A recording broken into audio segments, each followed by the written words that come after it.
Hey, what's up? This is Ricardo at Parts People, and in this video, we'll outline the steps for completing a part replacement on your Dell PC.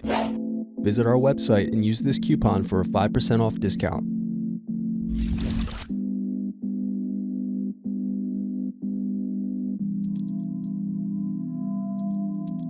First, unscrew and remove bottom base.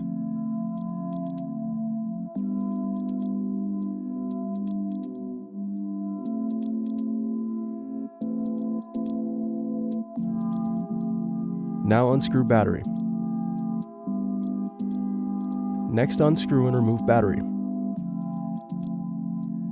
Now unscrew and remove bracket.